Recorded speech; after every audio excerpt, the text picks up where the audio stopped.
La venuta intermedia di Gesù Maranatha. Premessa. L'espressione Marnata la troviamo nella Santa Scrittura, è un'espressione aramaica con il verbo al tempo presente, letteralmente il Signore nostro viene. La seconda volta Maranatha la troviamo nell'Apocalisse 22:20 con il verbo all'imperativo, letteralmente Signore nostro, vieni. Questa invocazione recitata nella Chiesa primitiva sta per essere ripresa da tutti i cristiani avvisati dai messaggi carismatici del ritorno glorioso di Cristo nella sua venuta intermedia. Pertanto abbiamo voluto, per utilità soprattutto del popolo di Dio, che ha bisogno di essere illuminato su questo argomento di capitale importanza, fare una sintesi sulla venuta intermedia di Gesù. Riporteremo nel nostro lavoro alcuni testi della Bibbia, il pensiero dei padri della Chiesa, il magistero della Chiesa cattolica, i messaggi di persone carismatiche e la riflessione di alcuni teologi, che hanno approfondito l'argomento. Metodo. Nell'approfondire l'argomento sotto i vari aspetti procediamo con domande e risposte. Di quante venute di Gesù si parla nella Sacra Scrittura? La Sacra Scrittura parla di 3 venute di Gesù. La prima è l'incarnazione venuta nella carne con la nascita a Betlemme 2000 anni fa da Maria Vergine, culminata con la passione, morte, resurrezione e ascensione al cielo. La seconda è una venuta nella gloria, detta venuta intermedia o parusia intermedia, la quale è data come imminente, secondo la concordanza dei messaggi dei carismatici. La terza è anch'essa una venuta nella gloria detta parusia finale, riservata per il giudizio universale alla fine del mondo, in un giorno imprecisato e molto lontano. San Bernardo di Chiaravalle, anche se ha avuto l'illuminazione di una venuta intermedia di Gesù, tuttavia non ne aveva ancora l'idea completa, poiché Gesù non solo regnerà in tutti i cuori, ma, come vedremo in seguito, nella sua venuta intermedia tutti lo vedranno venire sulle nubi del cielo con grande potenza e gloria e viene per regnare su questo mondo. Perché la maggioranza dei teologi contemporanei parlano solo di 2 venute? Il motivo si trova nelle facoltà teologiche e nelle loro succursali, dove si identificano, senza aver approfondito la questione, la venuta intermedia con la venuta finale, facendola diventare una sola venuta gloriosa per il giudizio universale. Da qualche decennio alcuni teologi e studiosi, con l'aiuto dei messaggi dei carismatici, che forniscono le chiavi di interpretazione, come le chiamano loro, di alcuni testi della Bibbia, hanno fatto delle ricerche, arrivando alle stesse conclusioni dei carismatici, che cioè ci sono numerosi testi biblici, che descrivono la venuta intermedia di Gesù, distinguendola da quella finale. L'approfondimento delle verità contenute nel deposito della fede si compie, secondo il Catechismo della Chiesa Cattolica numero 94, con la ricerca dei teologi, con l'insegnamento del Magistero della Chiesa e con le esperienze spirituali dei credenti, cioè specie dei carismatici, che ricevono messaggi e rivelazioni private da Dio per la Chiesa e per il mondo.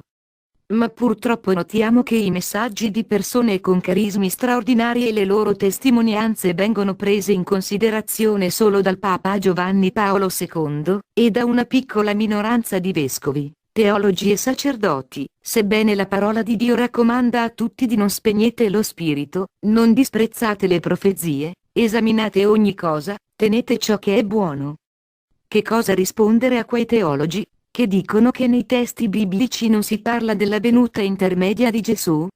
Gesù, in un messaggio dato attraverso una persona carismatica, risponde così: verrò assai presto, amici fedeli, e per voi sarà una grande festa, una magnifica festa, verrò per chi mi attende con ansia per dargli la gioia che desidera e che si aspetta d'avere. Amici, pochi credono nella mia seconda venuta, pochi credono, e tra questi pochissimi sono i miei consacrati. Nota della redazione: i consacrati sono i sacerdoti, religiosi, religiose eccetera. Ecco io Gesù, sto per fare loro una grande sorpresa. Chi mi può dire fa in un modo, oppure in modo diverso? Dicono che nelle Sacre Scritture non si parla della mia venuta intermedia, ne parlo invece più volte. Chi mi attende preparato, chi mi attende pieno di gioia avrà la bellissima sorpresa che immagina, ma guai agli insipienti, che non hanno voluto riflettere, che non si sono preparati affatto. Il mondo si prepari ad essere abbagliato dalla mia luce, la terra verrà trasformata, ci sarà una terra nuova e nuovi cieli da opera scritta dalla divina sapienza per gli eletti degli ultimi tempi. Con l'aiuto dei carismatici e con spirito di umiltà, si possono capire in profondità i testi biblici, che riguardano la venuta intermedia di Gesù. Anche per questo caso vale la parola del detto evangelico: ti benedico, o Padre, perché hai tenuto nascoste queste cose ai sapienti e agli intelligenti e le hai rivelate ai piccoli piccoli. Qui sono proprio i carismatici, e chi li ascolta. Quali sono i testi biblici nei quali si parla della venuta intermedia di Gesù? Numerosi sono i testi biblici che parlano della venuta intermedia di Gesù. Il padre Martino Penasa nel suo libro Le venuta intermedia di Gesù. Viene Gesù, il segno, 1999, riporta i testi sia dell'Antico sia del Nuovo Testamento, con la spiegazione. Qui noi riportiamo solo alcuni testi. Per il commento di questi testi rimandiamo al libro di P. Penasa. Alcuni testi biblici parlano chiaramente della venuta per il giudizio universale, allorché, finita la storia dell'umanità, tutti risorgeremo e tutti compariremo davanti al Re, Gesù Cristo, seduto sul trono, per il giudizio finale. Vedi per esempio Matteo 25: a sinistra i capri, a destra le pecore. Il Re dirà: via da me, venite benedetti.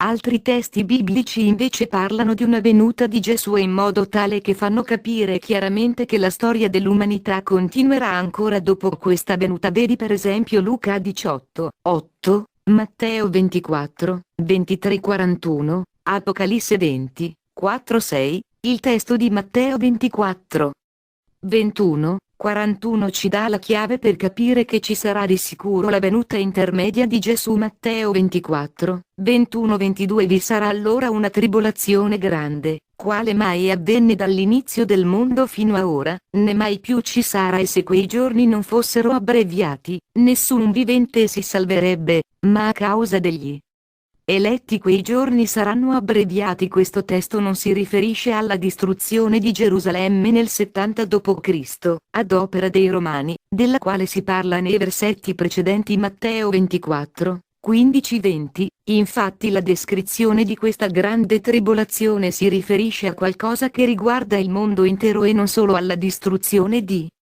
una città, anche se importante come Gerusalemme, e poi si parla di eletti che sono in mezzo a questa tribolazione. Se per eletti intendiamo i convertiti al Vangelo, noi sappiamo dalla storia che in Gerusalemme non rimase nessun cristiano, poiché credendo alle parole di Gesù erano fuggiti al nord della Palestina, appena hanno visto che i soldati romani stavano circondando Gerusalemme con trincee. Ma dai versetti seguenti Matteo 24, 23, 41, in cui si parla della grande tribolazione e di una venuta di Gesù, e dalla espressione per amore degli eletti sarà abbreviata, e perché la storia dell'umanità continua dopo la tribolazione grande, infatti si dice né mai più ci sarà. Si deduce che questa grande tribolazione riguarda tutta l'umanità e non è da collocarsi alla fine del mondo.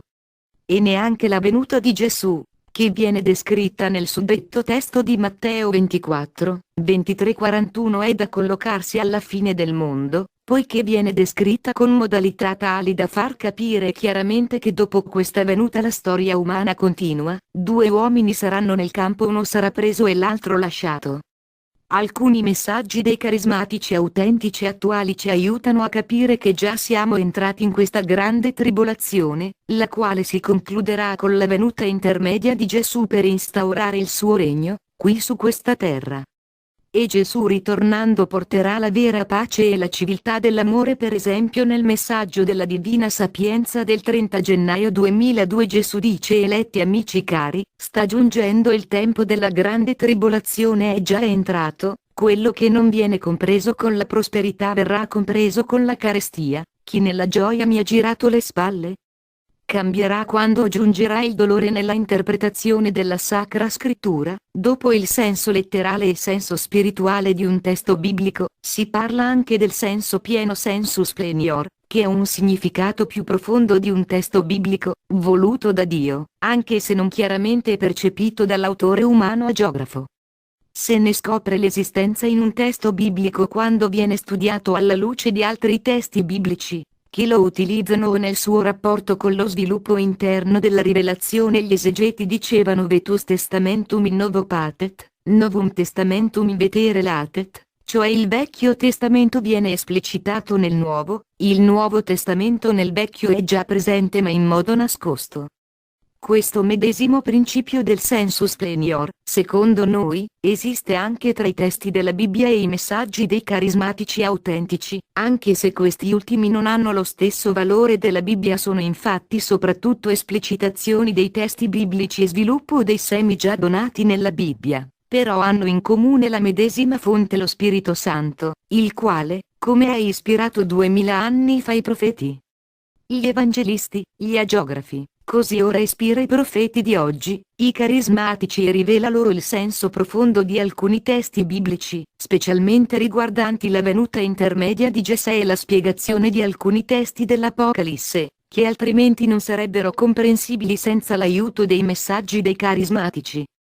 Si comprende allora che una delle cause per cui nella Chiesa cattolica molti, non accogliendo i messaggi dei carismatici, non hanno la luce per comprendere che la venuta intermedia di Gesù è presente nei testi biblici principali, testi biblici riguardanti la venuta intermedia di Gesù.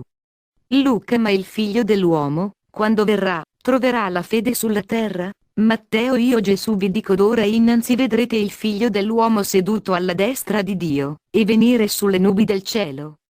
Questo Gesù tornerà un giorno allo stesso modo in cui l'avete visto andare in cielo. Apocalisse: e si ripresero vita e regnarono con Cristo 1000 anni. Matteo: venga il tuo regno, sia fatta la tua volontà, come in cielo così in terra. Matteo: allora comparirà nel cielo il segno del figlio dell'uomo, e allora si batteranno il petto tutte le tribù della terra, e vedranno il figlio dell'uomo venire sopra le nubi del cielo con grande potenza e gloria. Matteo: alla venuta del figlio dell'uomo allora 2 uomini saranno nel campo, uno sarà preso e l'altro lasciato. Luca: e preso un calice, rese grazie e disse: prendetelo e distribuitelo tra voi, poiché vi dico da questo momento non berrò più del frutto della vite, finché non venga il regno di Dio. Testo molto chiaro in cui si fa riferimento ad un regno di Dio anche su questo mondo. Luca: allora vedranno il figlio dell'uomo venire su una nube con potenza e gloria grande. Quando cominceranno ad accadere queste cose, alzatevi e levate il capo, perché la vostra liberazione è vicina. Giovanni: ora, figlioli, rimanete in lui, perché possiamo aver fiducia quando apparirà Cristo. Dopo essersi offerto una volta per tutte allo scopo di togliere i peccati di molti, apparirà una seconda volta, senza alcuna relazione col peccato, a coloro che l'aspettano per la loro salvezza. Apocalisse: ecco, viene sulle nubi ed ognuno lo vedrà, anche quelli che lo trafissero, e tutte le nazioni della terra si batteranno per lui il petto. Corinzi: poi sarà la fine, quando egli consegnerà il regno a Dio Padre, dopo aver ridotto al nulla ogni principato e ogni potestà e potenza. Bisogna infatti che egli regni finché non abbia posto tutti i nemici sotto i suoi piedi. Egli, Gesù, deve essere accolto in cielo fino ai tempi della restaurazione di tutte le cose. Guardando ancora nelle visioni notturne, ecco apparire, sulle nubi del cielo, uno simile ad un figlio di uomo, giunse fino al vegliardo e fu presentato a lui, che gli diede potere, gloria e regno. Tutti i popoli, nazioni e lingue lo servivano. Il suo potere è un potere eterno, che non tramonta mai, e il suo regno è tale che non sarà mai distrutto. In che modo ritornerà Gesù? Sul modo del ritorno bisogna leggere l'annuncio fatto agli apostoli: Gesù tornerà un giorno allo stesso modo in cui l'avete visto andare in cielo, quindi tornerà in modo glorioso come è avvenuto con l'ascensione. In un recente messaggio dall'opera scritta dalla Divina Sapienza del 9 febbraio 2000, Gesù dice per mezzo della persona carismatica, madre di famiglia eletti: amici cari, vengo in gloria e potenza per liberarvi da ogni schiavitù. Sposa amata, vengo in un mondo che di me si è dimenticato, non mi cerca, non mi desidera, non mi chiama. Ricorda le parole che dissi un tempo: quando tornerò, troverò la fede? C'è ora la fede sulla terra? Essa è andata sempre più scemando dai cuori lasciandoli vuoti, aridi, senza calore. Questo, la madre mia intese dire a Fatima, preannunciò questi tempi di grande aridità, di gelo profondo, di smarrimento totale allorché disse che solo in pochi luoghi sarebbe restata la fede. Amata sposa, il mondo non mi cerca, non mi chiama più, non mi vuole. Tutto questo accade alla vigilia del mio grande ritorno, non più come fragile bambino, non più come piccolo tremante in fasce, ma come re di gloria e potenza. Quando salii al cielo tra gli occhi attoniti dei miei amici, i miei messaggeri dissero tornerà un giorno colui che è salito al cielo, così come è andato tornerà e tutti lo vedranno. Il mondo non vuole capire che ora il giorno è vicino, non sa la grandezza di quel giorno unico e meraviglioso. Questo fatto grandioso, meraviglioso, unico, lo sto annunciando da molto desidero trovare tutti pronti ad accogliermi, pronti col cuore pieno di gioia ed emozione. I messaggi dei carismatici ci dicono che tutti vedranno Gesù risorto nella sua venuta intermedia e viene per regnare su questo mondo. Non sarà ancora lo stadio finale del regno di Dio, poiché lo stadio finale è il paradiso. Come rispondere a coloro che dicono il Signore ha detto che nessuno può sapere il giorno e l'ora del ritorno di Gesù? Anche qui lasciamo la risposta a Cristo così è infatti, ma quando i miei discepoli mi interpellarono il tempo era ancora lontano, ora tutto è mutato, i tempi grandi ed unici sono giunti, sono questi nei quali vivete. Il momento esatto resta nascosto ma io continuo a ripetere con parole, segni ed opere, che esso è giunto perché gli uomini chiudono gli occhi davanti all'evidenza e gli orecchi al mio annuncio. Opera scritta dalla Divina Sapienza 22 novembre 99. Pertanto per questo evento glorioso i sigilli vengono aperti e il momento viene annunciato. Perché oggi non c'è il clima di attesa della venuta di Gesù, che c'era nei primi secoli ed è presente nella Santa Messa, quando diciamo nell'attesa della sua venuta, quando Gesù venne la prima volta, come servo sofferente per espiare i peccati del mondo, non fu accolto dal suo popolo, ma solo da un piccolo resto di Israele.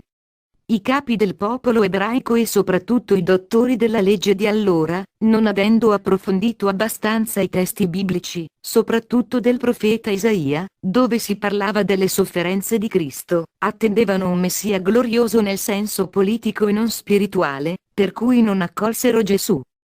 Ora dice un carismatico si sta ripetendo il medesimo errore. La maggioranza dei teologi di oggi, non avendo approfondito i testi biblici, che parlano della venuta intermedia di Gesù e rifiutando l'aiuto dei carismatici, sono contrari alla idea della venuta intermedia di Gesù, e quindi non l'attendono e non preparano il popolo di Dio per l'incontro con Gesù, ciò che invece stanno facendo i carismatici di tutto il mondo, per ordine di Dio. In un messaggio dall'opera scritta dalla Divina Sapienza del 17 giugno 1997 Maria Santissima dice dovete avvertire il mondo, che il suo ritorno è imminente. È un dovere annunciare a tutti la venuta intermedia di Gesù? Sì, certo è un dovere, fa parte integrante dell'annuncio del Vangelo, il Papa più volte in altri termini ne ha parlato, i messaggi dei carismatici attuali di tutto il mondo concordano su questo punto. Infatti il Signore attraverso una persona carismatica dice sposa amata, l'universo intero annuncia la mia venuta amata, i miei messaggi d'amore preannunciano questo avvenimento unico meraviglioso, unico irripetibile, unico definitivo. È come se dicessi con parole semplici venite tutti, uomini della terra nella mia città di luce ed amore, venite tutti perché ho preparato un posto sublime per ciascuno. Venite nella mia città, in essa non c'è più il dolore ma solo gioia, non c'è più guerra ma grande armonia e pace, non c'è più alcun problema e nessuna schiavitù, lì è il mio regno di pace ed amore da opera scritta dalla Divina Sapienza.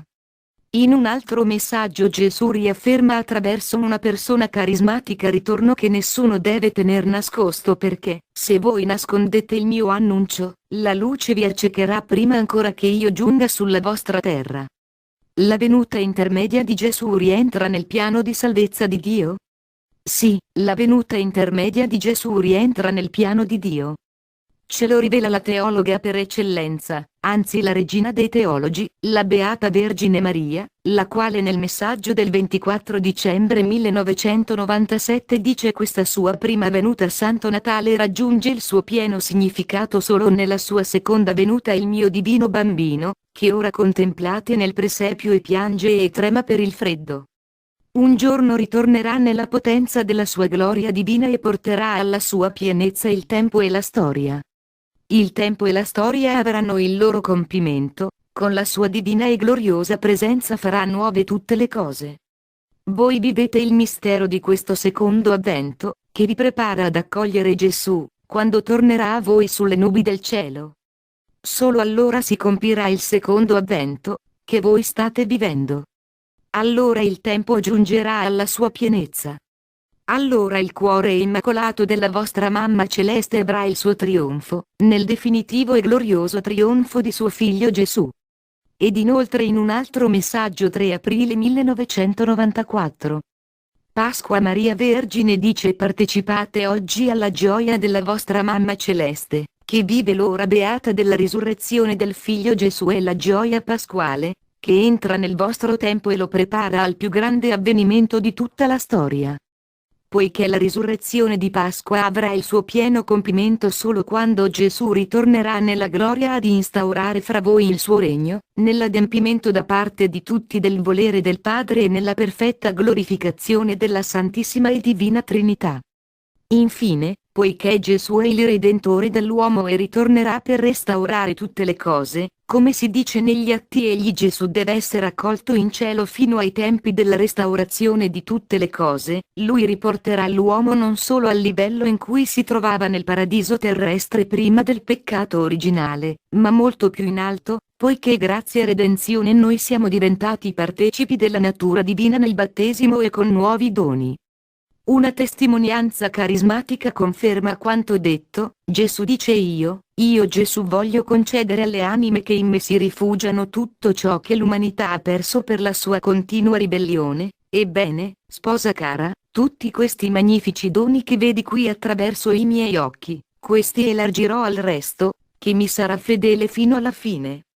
Sono magnifici questi doni, alcuni li possedevano i progenitori ma li hanno presto perduti per la loro disobbedienza, altri ne sono stati aggiunti per i meriti degli uomini a me fedeli, obbedienti, docili, umili, moltissimi altri per il mio sacrificio si sono aggiunti. Ecco le meraviglie dell'amore divino. Nulla va perduto, si aggiunge invece merito a merito fino al momento nel quale tutto ciò che pareva perso viene restituito alla grande opera scritta dalla Divina Sapienza 17 dicembre 1999. Cosa si intende, nei messaggi dei carismatici per ultimi tempi o fine dei tempi? L'espressione ultimi tempi o fine dei tempi, che si trovano nei messaggi dei carismatici, indicano questi nostri giorni. I messaggi dei veri carismatici non annunciano l'imminenza della fine del mondo, ma l'imminenza della venuta intermedia di Gesù glorioso con il suo regno di amore e di pace, dopo una necessaria seppur dolorosa purificazione di tutto il mondo e di tutti gli uomini. Con la seconda Pentecoste si attuerà il venga il tuo regno del Padre nostro, proprio nel nostro mondo. Mentre la fine del mondo è ancora, per grazia di Dio, molto lontana. Per eletti degli ultimi tempi, espressione che spesso troviamo nei messaggi dei carismatici, specie nell'opera scritta dalla Divina Sapienza per gli eletti degli ultimi tempi, si intendono tutti coloro che, chiamati, corrispondono alla grazia del Signore, obbedendo alla sua volontà. Quali segni precederanno la venuta intermedia di Gesù? Per ora ricordiamo il grande avvertimento, del quale si è parlato molto nella rivista Messaggi carismatici cattolici. Sarà un avvenimento, secondo quanto dicono i carismatici, mandato direttamente da Dio, e riguarderà contemporaneamente tutti gli uomini. Riguarderà il mondo esteriore e quello interiore della coscienza, che sarà illuminata, per vedere la propria situazione di fronte a Dio, per un richiamo alla conversione e alla scelta definitiva di Gesù Cristo. Un altro segno grandioso sarà il segno della croce gloriosa, di cui parla il Vangelo, che precederà la venuta intermedia di Gesù. Da chi sarà preceduta questa venuta intermedia di Gesù? sarà preceduta dall'Anticristo, che sta per manifestarsi. Prima della manifestazione dell'Anticristo, secondo San Paolo, avverrà la grande apostasia, cioè la perdita della fede nella maggioranza dei cristiani, e questa apostasia è già in atto. Gesù Cristo, con la sua prima venuta ha vinto Satana, mentre con questa venuta intermedia distruggerà l'Anticristo con il soffio della sua bocca e incatenerà Satana nell'inferno per 1000 anni e distruggerà anche tutte le opere del diavolo e del peccato, purificando la terra e regnando su questo mondo con i suoi fedeli per 1000 anni. Dopo i 1000 anni, Satana verrà liberato e capeggerà l'assalto alla città diletta. Ma un fuoco scese dal cielo e li divorò. E il diavolo, che li aveva sedotti, fu gettato nello stagno di fuoco e zolfo, dove sono anche la bestia e il falso profeta saranno tormentati giorno e notte per i secoli dei secoli. Quindi, secondo la Santa Scrittura, l'Anticristo va collocato non alla fine del mondo, ma ora prima della venuta intermedia di Cristo. Alla fine del mondo la Chiesa sarà aggredita da Satana in persona. Perché la maggioranza degli esegeti e dei teologi non accettano il millennio felice di Apocalisse 20:4? E che cosa è il millennio felice? Risponde Martino Penasa: è quello di cui parlano i 2 capitoli 19 e 20 dell'Apocalisse uniti. Il capitolo 19 descrive la vittoria di Gesù, come Verbo, come Redere e Signore dei Signori, sulle nazioni del gruppo ribelle della grande Babilonia. Li vince e li getta nello stagno della Geenna. Assieme alla bestia un capo politico, invaso dallo spirito bestia, e al falso profeta un capo religioso, invaso dallo spirito della menzogna, l'Anticristo. Il dragone viene solo immobilizzato nel suo pozzo d'inferno, per i famosi 1000 anni, in cui sulla terra rinnovata regnerà la nuova Gerusalemme celeste. Alla fine, dopo il millennio, Satana sarà scarcerato e si metterà a capo della rivolta degli spiriti umani, pervertiti per la loro superbia luciferina Gog e Magog. Quali avvenimenti coincideranno con la venuta intermedia di Gesù? Il trionfo del cuore immacolato di Maria, la seconda Pentecoste, l'inizio del millennio felice coincideranno con la venuta intermedia di Gesù, il quale viene per restaurare tutte le cose. Chi ci prepara a questa venuta intermedia di Gesù? Maria Vergine ha il compito dalla Santissima Trinità di prepararci a questa venuta intermedia di Gesù, con le sue numerose apparizioni attuali in tutto il mondo, compresa quella di Medjugorje, e attraverso i numerosi messaggi dati ai carismatici autentici, che ci sono in ogni parte della terra, e che senza conoscersi concordano tra loro. Infatti, in un messaggio del 24 dicembre 1978, per mezzo di Don Gobi, parlando della venuta intermedia di Gesù, Maria Vergine dice: anche in questa seconda venuta il Figlio verrà a voi attraverso sua madre. Come del mio seno virginale il Verbo del Padre si è servito per giungere fino a voi, così del mio cuore immacolato Gesù si servirà per giungere a regnare fra voi. Questa è l'ora del mio cuore immacolato, perché si sta preparando la venuta del glorioso regno di amore di Gesù. Dal libro ai sacerdoti figli prediletti della Madonna. Nel libro suddetto Maria Vergine si autodefinisce celeste profetessa dei nostri tempi e il suo cuore immacolato è la porta per entrare nell'era nuova, l'era della civiltà dell'amore di Papa Paolo VI.